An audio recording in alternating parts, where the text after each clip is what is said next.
안녕하세요. 오늘은 절대 왕정에 대해서 같이 공부해 볼게요. 우리가 서양의 역사, 근대 부분에 대해서 하고 있는데 뭐 배웠죠? 네, 인간 중심의 르네상스, 그 다음에 새로운 항로를 개척한 신항로 개척.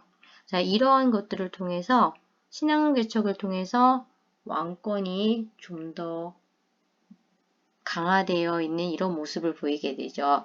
이것이 절대 왕정의 모습으로 나타나게 됩니다.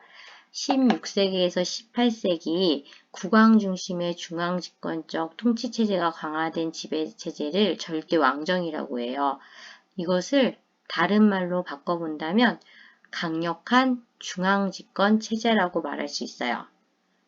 강력한 중앙집권 체제의 제일 위에 있는 사람은 누구죠? 네, 왕입니다. 왕.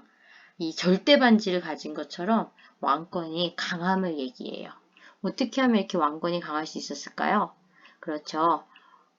관료제와 상비군이라고 하는 이런 체제가 마련이 됐기 때문에 그래요. 관료제는 오늘날의 피라미드 형태의 공무원 조직이라고 보면 될 것 같아요.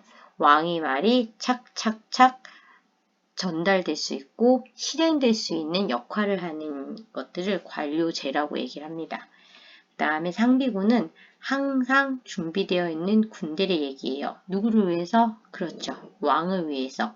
그래서 반란이 일어난다거나 뭔가 제압해야 할 일이 있다면 이 상비군을 불러서 얼른 해결할 수가 있게 됩니다. 그 다음에 왕권 신수설이라고 하는 사상적인 받침이 있습니다. 왕의 권위는 신이 줬다. 아무도 절대 도전하지 말아라. 이런 사상적 기반이 받침이 돼서 절대 왕정이 유지가 되는 거죠. 또한 이 관료제와 상비군을 유지하기 위해서 무엇이 필요합니까? 돈이 많이 필요하겠죠. 세금이 많이 필요합니다. 그래서 시민계층의 상공업을 발달시켜서 이 사람들에게 세금을 많이 얻게 되는 거죠. 그럼 상업을 중시 여긴다는 이 중상주의는 어떠한 체제이냐면 국내 상공업의 육성 보호하기 위해서는 수출과 수입 중 어느 것이 많아야 할까요? 그렇습니다. 수출이 많아야 합니다. 그러면 수입품에 대해서는 국가와 국가 간의 관계니까 무엇을 부과하면 될까요? 네, 관세를 부과해서 수입품의 가격을 올립니다. 그럼 당연히 국내에 있는 수출품을 더 많이 사겠죠. 그래서 이 수입과 수출을 조절하는 이 중상주의의 모습을 보이게 됩니다. 자, 그 다음에 원료와 상품 시장 확보를 위해 치열한 식민지 쟁탈전을 벌이게 되죠. 이것이 후에 제국주의로 넘어가게 되는 모습을 보이게 됩니다. 그러면 이 절대 왕정은 서유럽에서 먼저 발달을 했습니다. 서유럽의 어떠한 모습으로 나타냈는지 각 나라의 특징을 한번 살펴볼게요.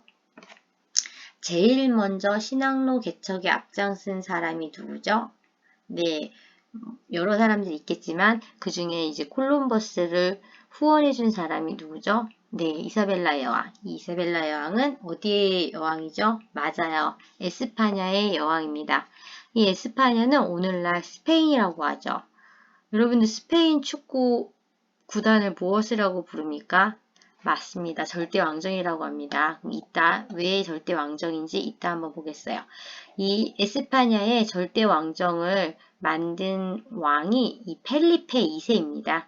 이 펠리페 2세는 이 신항로 개척에서 제일 중요했던 게 해상권이지 않습니까? 그래서 이 펠리페 2세는 배를 많이 만들었습니다. 그래서 그 당시에 가장 셌던 이 오스만 트루크를 레판토 해전에서 침몰시킵니다. 그러면서 해상권을 점점점 확대하면서 계속 싸울 때 다른 나라보다 월등하게 이깁니다. 그래서 무적함대라고 하는 이런 별명이 붙게 되죠. 적이 없습니다. 이 정도로 굉장히 셌죠. 자, 그래서 이 펠리페 2세가 영국 엘리자베스 여왕에게 청혼을 합니다. 결혼해다오. 그러니까 엘리자베스 여왕이 어떻게 했어요? 나는 국가와 결혼했다 하면서 거절하죠. 근데 이 거절의 의미는 무적함대를 격파했다는 겁니다. 그래서 실제 영국이 이 무적함대를 격파하고 이제 새로운 강자로 떠오르게 되죠. 자, 그러면서 이렇게 동인도 회사를 설립합니다.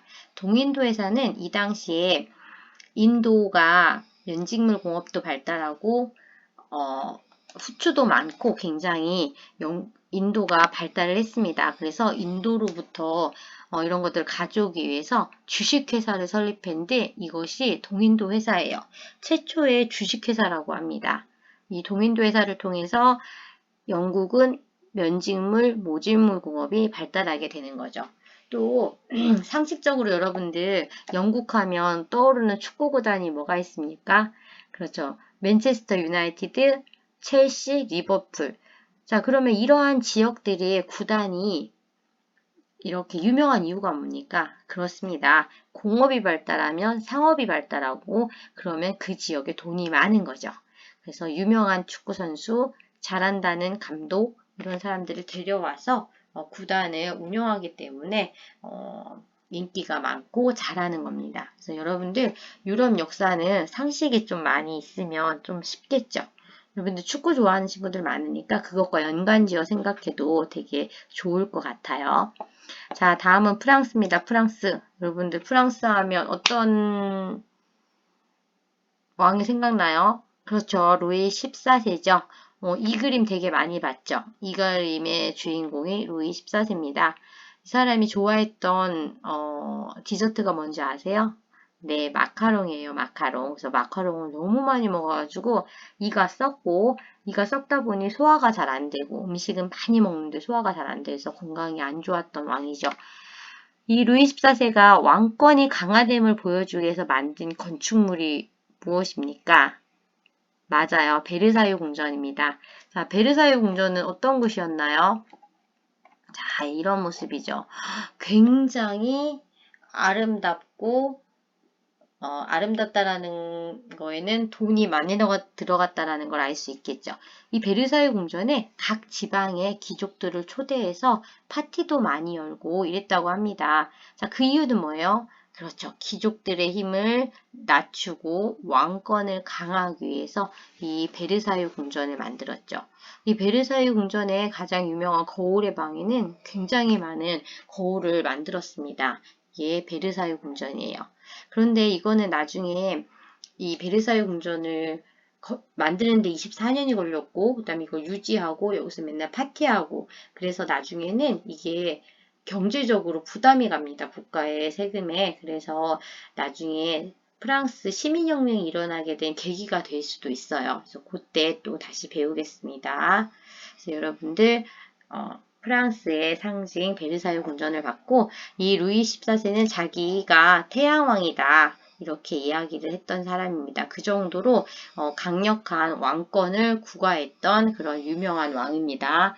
자, 다음 표트르 대제예요. 이 표트르 대제는 러시아입니다. 러시아. 러시아는 상대적으로 서유럽과 약간 떨어져 있죠. 그래서 좀 발전이 조금 더뎌졌습니다. 그래서 서유럽의 근대화 정책을 받아들여서 개혁을 추진하겠다. 이 사람이 표트르 대제예요. 자, 이 표트르 대제 사진 한번 볼까요? 자, 요런 모습이네요. 이 사진도 많이 봤을 것 같아요. 그래서 이 표트르 대제는 10년 동안 준비를 해서 수도를 상트페테르부르크로 이렇게 다시 만듭니다. 상트페테르부르크 굉장히 화려하고 멋지죠. 이 상트페테르부르크라는 단어 뜻이 표트르의 도시, 부르크 도시란 뜻이죠. 그래서 표트르 대제의 도시란 뜻입니다. 그래서 이 지역을 굉장히 크게 하여 절대 왕정의 상징으로 나타내게 되는 거죠. 자, 지금까지 서유럽의 절대 왕정의 모습을 살펴봤습니다. 자, 서유럽의 프로이센 하나 빠졌네요. 프로이센은 프리드리 대왕이죠. 이 프리드리 대왕은 나는 국가 제1의 심부름꾼이다 라고 하면서 계몽 군주를 자처했습니다. 자, 그래서 서유럽의 절대 왕자 어떤 나라 있었죠? 에스파냐, 그 다음에 영국, 프랑스, 그 다음에 러시아, 그 다음에 프로이센 이런 나라들을 봤습니다. 그래서 여러분들이 각 나라의 어떤 왕이 절대 국주였으며 어떤 정책을 추진했는지는 여러분들이 이해를 하고 머릿속에 꼭 넣어야 합니다. 네, 감사합니다. 다음 시간에 만나요.